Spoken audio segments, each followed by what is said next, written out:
യശോദനന്ദന Yashoda യശോദനന്ദന ഗജനന്ദന യശോദനന്ദന Yamuna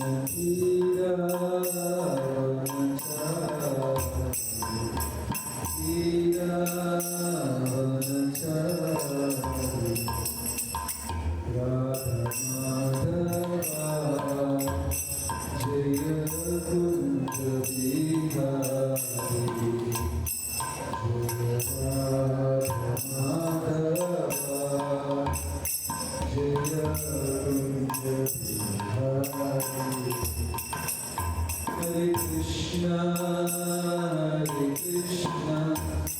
Krishna Krishna, Hare Hare, Hare Rama,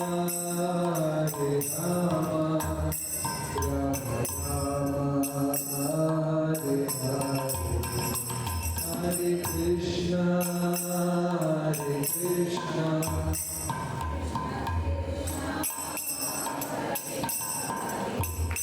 Hare Rama, Rama Rama, Hare Hare,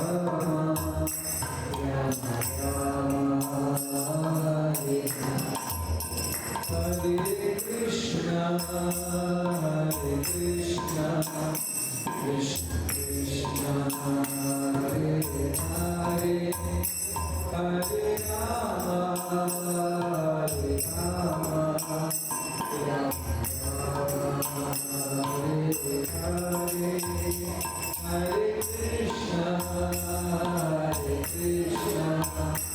Krishna Krishna, Hare Hare, Hare Rama,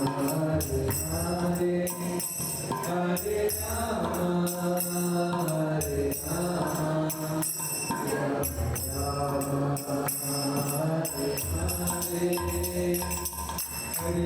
Krishna, Krishna Krishna, Hare Hare, Hare Rama, Rama Hare Hare,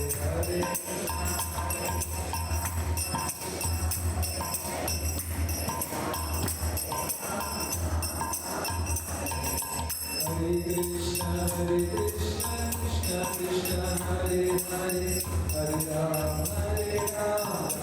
Rama Hare Hare, Hare Krishna, Krishna Krishna, Hare Hare, Hare Rama, Rama Hare Hare, Hare Krishna, Krishna Krishna, Hare Hare, Hare Rama, Rama Hare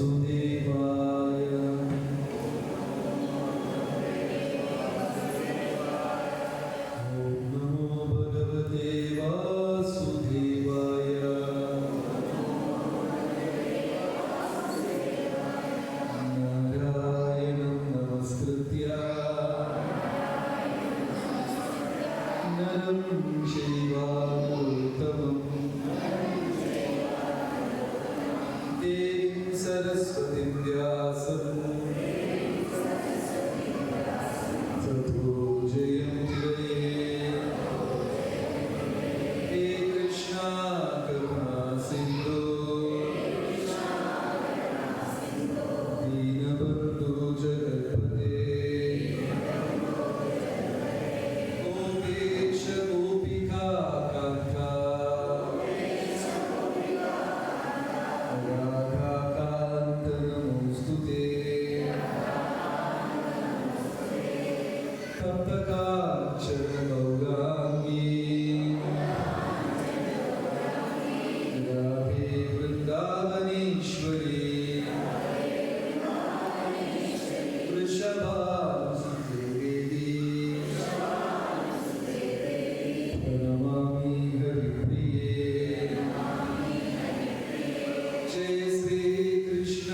Chaitanya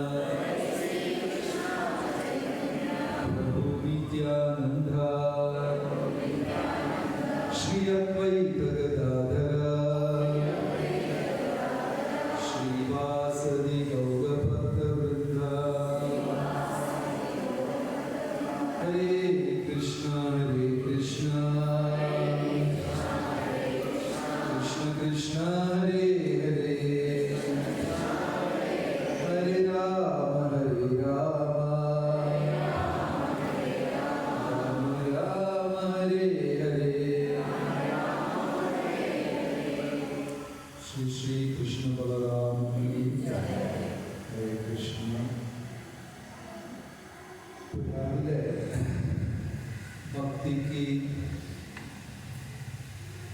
ആവശ്യമായ, അല്ലെങ്കിൽ ഭക്തി എന്ന് പറയുന്ന പടികളിൽ പുരോഗമിക്കാൻ ആവശ്യമായ ചില വിഷയങ്ങൾ എന്ന വിഷയം നിങ്ങൾ ചർച്ച ചെയ്തു. എന്തൊക്കെയാണ് എന്തെങ്കിലും ഓർമ്മയുണ്ടോ? എന്തൊക്കെയാണ് ഭക്തിക്ക്? നാമജപം, പിന്നെ മത്സ്യമാംസാദികൾ ഉപേക്ഷിക്കണം, ഏകാദശി അനുഷ്ഠിക്കണം, പിന്നെ പ്രഭുപാദരുടെ ഗ്രന്ഥങ്ങൾ വായിക്കുക, തിലകം ചാർത്തുന്നതിനെ കുറിച്ച്, പ്രസാദം നിവേദിക്കുന്നതിനെ കുറിച്ച്.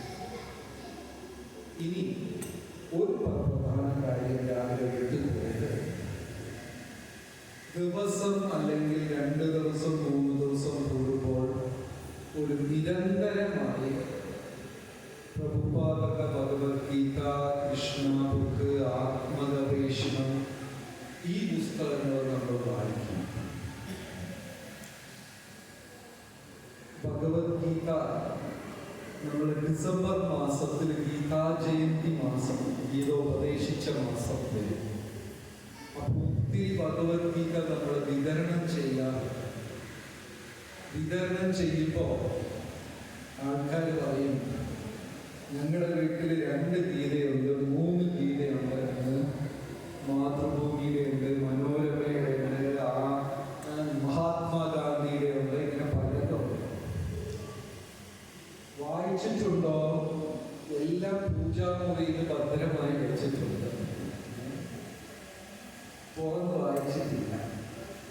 ഗീതയെ ആരാധിക്കുന്നത് പൂജാമുറിയിൽ വെച്ച് വിളക്ക് കത്തിച്ചിട്ടാണോ അല്ല തുറന്ന് വായിച്ചിട്ടാണോ? വായിച്ചേ നമുക്ക് ആചരിക്കാൻ പറ്റും. ഒരു ഭക്തൻ നടന്ന ഒരു സംഭവം പറഞ്ഞു, നല്ല ഒരു മനോഹരമായ ഒരു കാര്യം. അദ്ദേഹം ട്രെയിനിൽ യാത്ര ചെയ്യാം. അപ്പോൾ എന്ത് ചെയ്തു? ഭഗവത്ഗീത ട്രെയിനിലുള്ള സഹയാത്രികൾക്കൊക്കെ കൊടുത്തു. വാങ്ങിച്ചോളൂ, ആർക്കെങ്കിലും താല്പര്യമുണ്ടെങ്കിൽ വാങ്ങിച്ചോളൂ. അത് ഒരു ബിസിനസ്സുകാരന് ഇഷ്ടപ്പെട്ടു. ആള് പറഞ്ഞു, ഇതെല്ലാം നിങ്ങൾ ഫ്രീ ആയിട്ടല്ലേ കൊടുക്കേണ്ടത്? ഭഗവാൻ ഉപദേശിച്ചത് കുരുക്ഷേത്രത്തിൽ വെച്ച് ഗീതയ്ക്കൊക്കെ കാശ് വാങ്ങിക്കുന്നത് ശരിയാണോ? ഫ്രീ ആയിട്ടല്ലേ കൊടുക്കേണ്ടത്? അപ്പോ ഇദ്ദേഹത്തിന് എന്ത് പറയണമെന്ന് അറിയില്ല. നല്ല വലിയ ഒരു ബിസിനസ്സാണ്. അപ്പൊ ഈ ഭക്തൻ ചോദിച്ചു, സാർ ടിക്കറ്റ് എടുത്തിട്ടാണ് യാത്ര ചെയ്യുന്നത്? പിന്നെ എല്ലാവരും ടിക്കറ്റ് എടുക്കാതെ യാത്ര ചെയ്യും. ഇതാ എൻ്റെ ടിക്കറ്റ്. നോക്കിയപ്പോൾ എൻ്റെ 700 800 എവിടെ വരെ പോവാ? അപ്പോ ഈ ഭക്തൻ തമാശയ്ക്ക് ചോദിച്ചു, ഈ കടലാസ് പേപ്പർ നിങ്ങളെ ഈ സ്റ്റേഷനിൽ നിന്ന് ഇത്രയും ദൂരെയുള്ള സ്റ്റേഷനിലേക്ക് കൊണ്ടുപോകും. ഈ പേപ്പറിന് നിങ്ങൾ 800 രൂപ കൊടുത്തിരിക്കുക. ഭഗവത്ഗീതയ്ക്ക് 100-200 ഉള്ളൂ. ഈ ലോകത്തിൽ ഭഗവാന്റെ ലോകം വരെ കൊണ്ടുപോകും. ആ കച്ചവടക്കാരൻ ഭഗവത്ഗീത വാങ്ങിച്ചു. മാത്രമല്ല, അടുത്ത ദിവസം അയാൾ ഓഫീസിൽ വിളിച്ച് എല്ലാവർക്കും ഒരു ബുക്ക് വാങ്ങിച്ചു. അതായത് പ്രഭുപാദ പറയുന്നു, ഈ ഗ്രന്ഥം തുറന്ന് വായിച്ചിട്ടില്ലെങ്കിലും കുഴപ്പമില്ല, കയ്യിൽ വയ്ക്കുന്നത് തന്നെ ഒരു മഹാപുണ്യമാണ്. ഇന്ന് ഹരേ കൃഷ്ണ പ്രസ്ഥാനം ലോകത്തെ എല്ലാ സ്ഥലത്തും. ഹരേ കൃഷ്ണ പ്രസ്ഥാനത്തിന് ഏകദേശം 600 ക്ഷേത്രങ്ങളാണ് ലോകം മുഴുവൻ. 2 രാജ്യമോ 1-2 രാജ്യത്തിൽ മാത്രമേ ഹരേ കൃഷ്ണ പ്രസ്ഥാനം ഇല്ലാതുള്ളൂ. ഒന്ന് നോർത്ത് കൊറിയ, അവിടെ പ്രചരിപ്പിക്കാൻ പറ്റില്ല, പ്രചരിപ്പിച്ച അവസരം തല കാണുന്നു, നോർത്ത് കൊറിയ. പക്ഷേ സൗദി അറേബ്യ, പാകിസ്ഥാൻ, എല്ലാ രാജ്യത്തും ഉണ്ട് ഹരേ കൃഷ്ണ ക്ഷേത്രം. ലോകം മുഴുവൻ ഇന്ന് പ്രഭുപാദരുടെ ഗ്രന്ഥങ്ങൾ കാരണം വിതരണവും പ്രചരണവും ഒക്കെ നടന്നിരിക്കുക. റഷ്യയിൽ ഇത് വന്നതൊരു മഹാ അത്ഭുതം. റഷ്യയിൽ 10,000 കണക്കിൽ നാമദീക്ഷയെടുത്ത ഭക്തന്മാർ. ഈ ദീക്ഷയെടുക്കാൻ, ഗുരുവിൽ നിന്ന് ദീക്ഷയെടുക്കുക എന്ന് പറഞ്ഞാൽ ഇനിയൊരു പടി ഉയർന്നതാണ്. അവര് നിരന്തരം മുടങ്ങാതെ 16 മാല ജപം ചെയ്യണം. ഒരു ദിവസം മുടക്കാൻ പാടില്ല. ഉള്ളി, വെളുത്തുള്ളി, മത്സ്യമാംസാദികൾ കഴിക്കാൻ പാടില്ല. അങ്ങനെ കുറച്ചും കൂടെ നിയമങ്ങൾ കർശനമായിട്ടാണ് ആർക്ക് ഈ ദീക്ഷയെടുത്തത്. ഇന്ന് 10,000-കണക്കിന് ദീക്ഷയെടുത്ത ഭക്തന്മാർ ഈ രാജ്യത്തുണ്ട്. ഏത് രാജ്യത്തില്? റഷ്യ. ഇതിൽ തമാശ എന്താണെന്ന് വെച്ചാൽ, നിങ്ങൾ പത്രത്തിലൊക്കെ വായിച്ചിട്ടുണ്ടാവും, ഒരു കേസ് 25-30 കൊല്ലമായിട്ട് ഹരേ കൃഷ്ണ പ്രസ്ഥാനത്തിനെതിരെ റഷ്യയിൽ ഒരു കേസ് നടക്കുന്നു. കേസ് എന്താണെന്ന് അറിയുന്നത്? തമാശയാണ്. ഈ പുസ്തകം ഡേഞ്ചറസ് ആണ്, അപായകരമായ പുസ്തകമാണ്. എന്താണ്?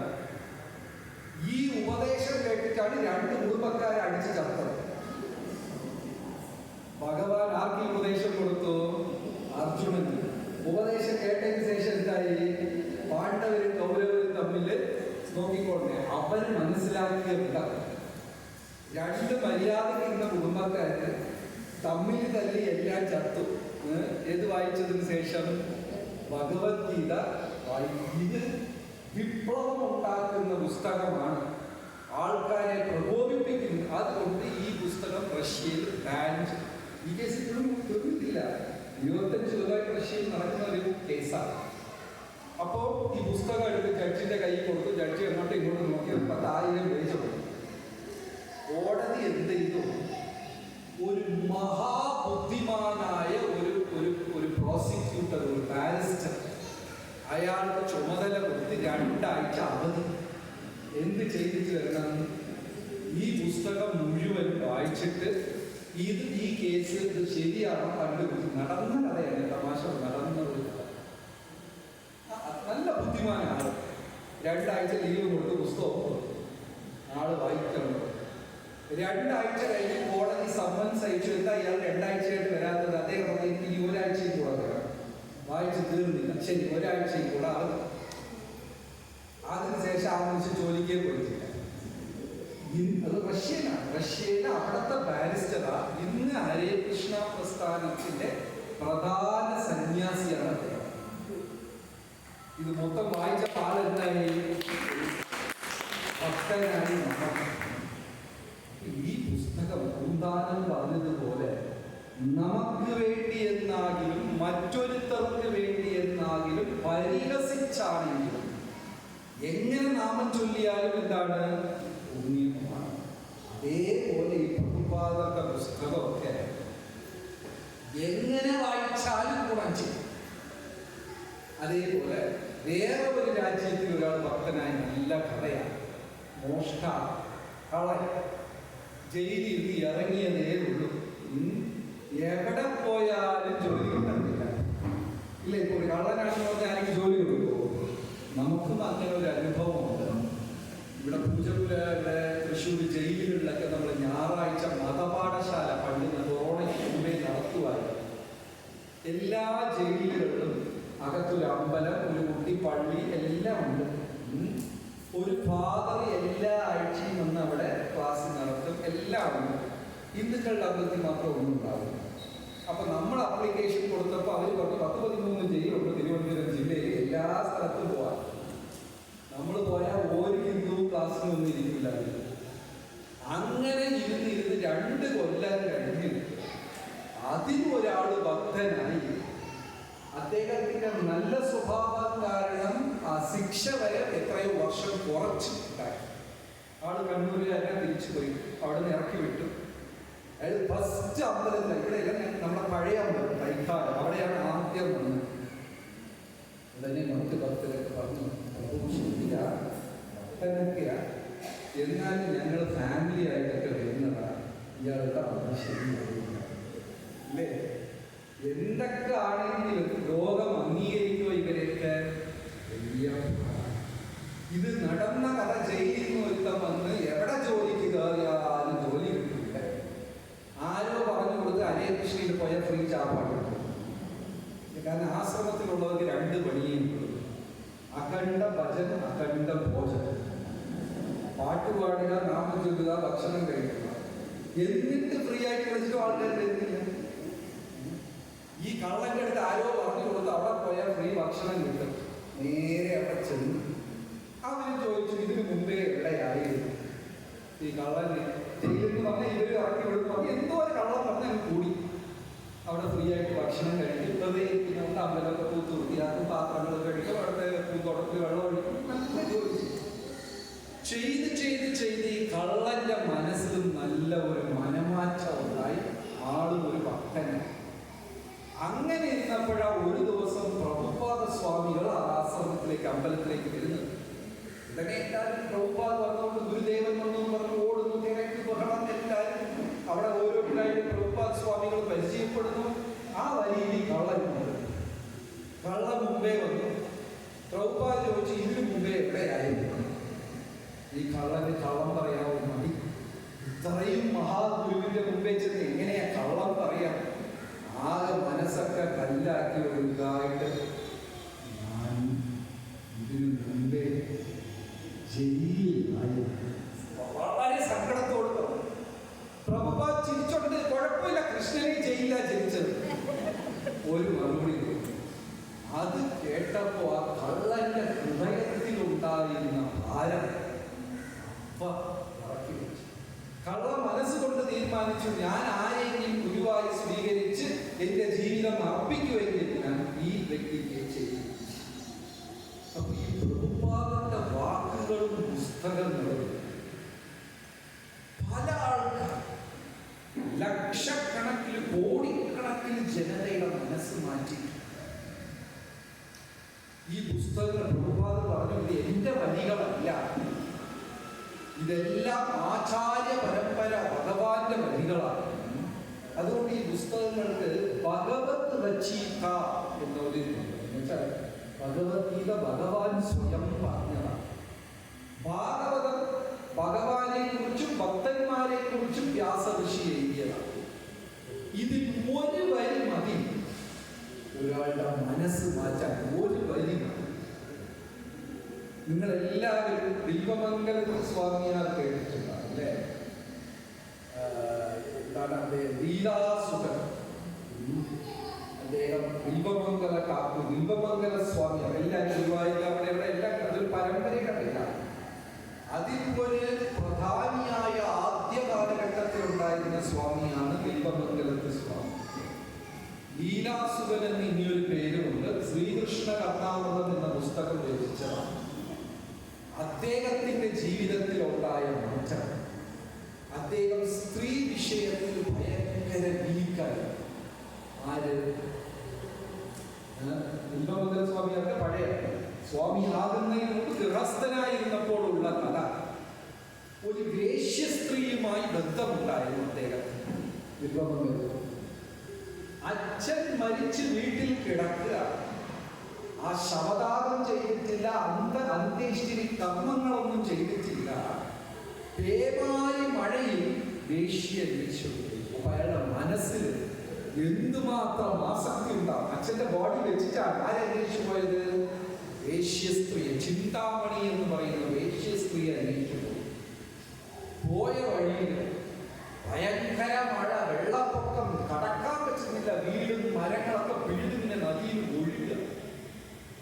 എന്നാൽ എങ്ങനെയെങ്കിലും അത്രയ്ക്കും ആസക്തി, അന്ധന, അതായത് അമിതമായ ആഗ്രഹം ഒരുത്തനെ അന്ധനാക്കി കാണും.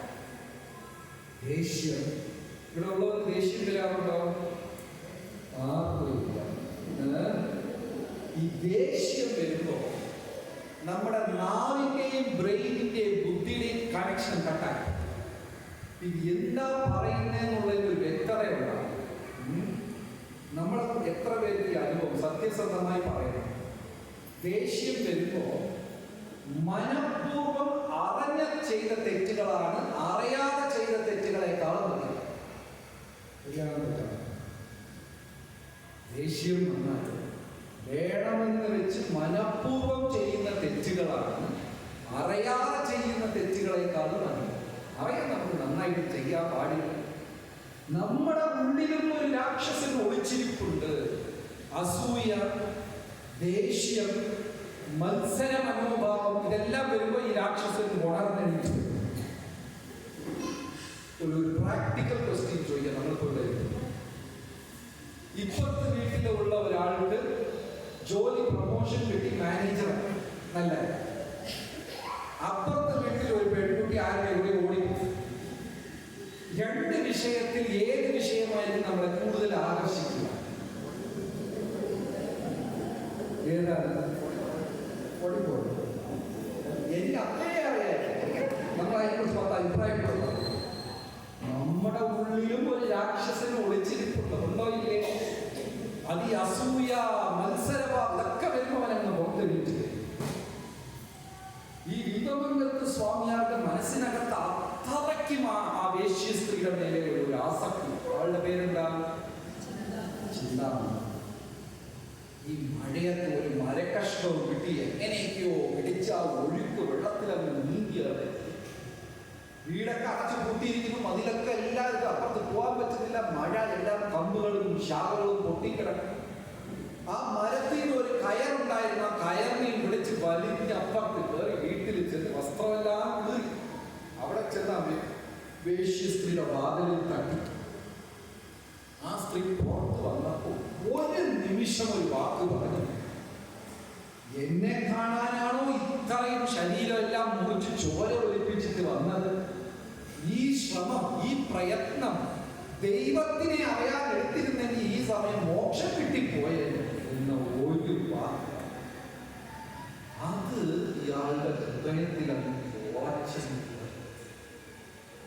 ഘട്ടം പോലെ തിരിച്ചു വന്നിട്ട് ഈ മതിൽ ചാടാൻ വീണ്ടും ആ കയറിനെ നോക്കിയപ്പോൾ കയറല്ല, എന്നൊരു പാമ്പാണ്. ആ പാമ്പിനെ പിടിച്ച് അപ്പുറത്ത് ചാടി. പിന്നെ കുറച്ചു ദൂരം കൂടെ വന്നിട്ട് ആ നദിയിൽ ആ മരക്കഷ്ണം തപ്പി നോക്കിയപ്പോൾ മരക്കഷ്ണം അല്ല, എന്നൊരു ശവമാണ്. അങ്ങോട്ട് പോയപ്പോൾ ശവവും പാമ്പും തിരിച്ചറിഞ്ഞില്ല. തിരിച്ചു വന്നപ്പോ അയാൾക്ക് തിരിച്ചറിഞ്ഞു. എന്തുകൊണ്ടാണ്? അങ്ങോട്ട് പോയപ്പോ ആഗ്രഹം കൊണ്ട് അന്ധനായി. അപ്പൊ തീരുമാനിച്ചു, ഞാൻ ഇത് പ്ലവം. ഭാഗവതം പറയുന്നത് ഇത് പ്ലവം. നമ്മുടെ ജീവിതത്തിനെ പറയുന്നത് സംസാര സാഗരം. കേട്ടിട്ടുണ്ടാവും എല്ലാവരും ഈ വാക്ക്, സംസാര സാഗരം. ഒരു കടൽ, ഒരു സമുദ്രത്തിന് എത്ര വലിയ നീന്തൽ താരമാണെങ്കിലും നീന്തി കിടക്കാൻ പറ്റും. ഞാൻ വലിയ നീന്തൽ താരമാണ്, ഇവിടെ നിന്ന് ദുബായ് വരെ നീന്തി പറ്റും. പ്ലവം ഒരു വഞ്ചി വേണം. ഈ ഭൗതികമായ ജീവിതം നീന്തിക്കിടക്കണമെങ്കിൽ ഭഗവാന്റെ തൃപ്പാദമായ വഞ്ചി ഉണ്ടെങ്കിലേ നീന്തിക്കിടക്കാൻ സാധിക്കും. ഈ ശരീരം അതിനുവേണ്ടി മാത്രമാണ്. ഇതിനെ പീഡിപ്പിക്കുകയോ ഇതിനെ ഭൗതികമായി ഉപയോഗിക്കുകയോ ഒന്നും പാടില്ല എന്നൊക്കെ തീരുമാനമെടുത്തിട്ട് ഇദ്ദേഹം എല്ലാം ഉപേക്ഷിച്ച് വൃന്ദാവനം നോക്കി നടക്കാൻ തുടങ്ങി. ആര്? ദൈവമംഗലം. അങ്ങനെ കർണാടക ഭാഗത്ത് എത്തിയപ്പോ ഈ സൗവർണിക നദിയുടെ തീരത്തെത്തിയപ്പോ രാവിലെ ഒരു ബ്രാഹ്മണ സ്ത്രീ കുളിച്ച് പൂജയ്ക്കായി വെള്ളം കൊണ്ടുപോയി. ഈ വ്യക്തിയുടെ മനസ്സ് വീണ്ടും എന്തായി? ചഞ്ചലം. ആ സ്ത്രീയുടെ പുറകെ. അപ്പൊ മനസ്സുകൊണ്ട് വിചാരിക്കാൻ, ഞാൻ ഇത്ര ഒരു വലിയ തീരുമാനം എടുത്തിട്ടും എനിക്ക് ഒരു ദിവസം പോലും പാലിക്കാൻ പറ്റുന്നില്ലല്ലോ. ആ സ്ത്രീയുടെ പുറകെ നടക്കാൻ വെളുപ്പാക്കാലത്ത് 4 മണി. ആ സ്ത്രീ നോക്കിയപ്പോ ഏതോ ഒരാൾ കാഷായ വസ്ത്രം ഇട്ടിട്ട് രാവിലെ പോയി. ആ സ്ത്രീ പേടിച്ച് ഓടാൻ തുടങ്ങി. ഇദ്ദേഹം കാറ്റിൽ ചെന്ന് വീട്ടു വാതിലടുത്ത് അവളുടെ ഭർത്താവ് വന്ന് നോക്കിയപ്പോൾ സന്യാസി. എന്തിനാ എന്റെ ഭാര്യയുടെ പുറകെ വരുന്നത്? എനിക്കൊരു ദാനം വേണോ? ദാനം ചോദിക്കുന്ന സമയമാണ് 4 മണിക്കൊക്കെ. അല്ല, വലിയ കാര്യം, ചെറിയ ഒരു കാര്യം. എന്താണ്? നിങ്ങളുടെ പത്നിയുടെ തലയിൽ ഈ മുടി പിന്നൊക്കെ ഇല്ലേ? ഈ പണ്ട് കാലത്തൊക്കെ വലിയ പിന്നൊക്കെ ഉണ്ടാവും. അതുപോലെ ഒരു പിന്ന്, ആ പിന്ന് തരാം. ഇതൊക്കെ അത് വേണം. ഇദ്ദേഹം പിന്ന് വാങ്ങിച്ച് 2 കണ്ണും എന്നെ ഭൗതിക ലോകത്തിൽ ബന്ധിക്കുന്നത് ഇതാണെന്ന് പറഞ്ഞിട്ട് അന്ന് മുതൽ ബിംബമംഗലത്ത് സ്വാമിയാർ അന്ധനാണ്. അങ്ങനെ വൃന്ദാവനത്തിൽ ചെന്ന് അദ്ദേഹം പുസ്തകങ്ങൾ രചിക്കുകയൊക്കെ ചെയ്യുമ്പോൾ അന്ധനായതുകൊണ്ട് സഹായിക്കാൻ ഭഗവാൻ തന്നെ ഇപ്പോ ലീലാസുരൻ ശ്രീകൃഷ്ണ കർണാമൃതത്തിൽ പറയാം, ചിന്താമണിയുടെ ഒരു വാക്കാണ് അദ്ദേഹത്തിന്റെ മനസ്സിൽ മാറ്റം വരുത്തിയത്. ആ വേശ്യസ്ത്രീ എന്ത് പറഞ്ഞു? ഇത്രയും എന്നെ കാണാൻ മെനക്കെട്ടത് ദൈവത്തെ മോക്ഷം കിട്ടി ഒരു ദിവസവും ഭഗവത്ഗീത ഭാഗവതം നമ്മൾ നിരന്തരം വായിക്കണമെങ്കിൽ ഏത് വരിയാണ് നമ്മുടെ മനസ്സിൽ കുത്തി തുളയ്ക്കുന്നതെന്ന് അറിയില്ല. അവിടെയാണ് എൻലൈറ്റ്മെന്റ് ബുദ്ധന് കിട്ടിയതായിട്ട് പറയുന്നില്ലേ? എന്താ പറയാ? ബോധോദയം. ആ വലിയ ആലിന്റെ ചോട്ടിൽ ഇരുന്നപ്പോ ഗയയില് പെട്ടെന്ന് ഒരു സുപ്രഭാതം, എവിടെയെങ്കിലും വെച്ച് അയാൾക്ക് ഒരു ട്രാൻസ്ഫർമേഷൻ, ഒരു മനം മാറ്റം ഉണ്ടാകും.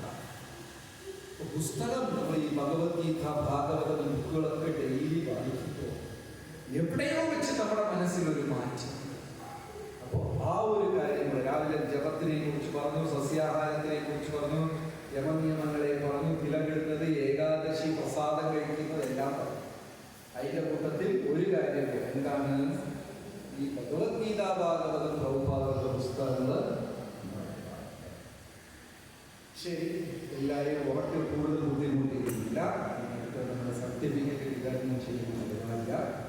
ഒരു 6 മാസമൊക്കെ കൂടുമ്പോൾ നമ്മൾ ഇതുപോലെ ഒരു ദിവസം ഇവിടെ കൂടി അടുത്തടുത്ത സ്റ്റെപ്പിലേക്ക് പോകാനുള്ള ഒരു പദ്ധതി ഉണ്ട്. ഇങ്ങനെ 6 മാസത്തിൽ ഒരിക്കലൊക്കെ വരാൻ സാധിക്കുമോ? എത്ര പേർക്ക് സാധിക്കും?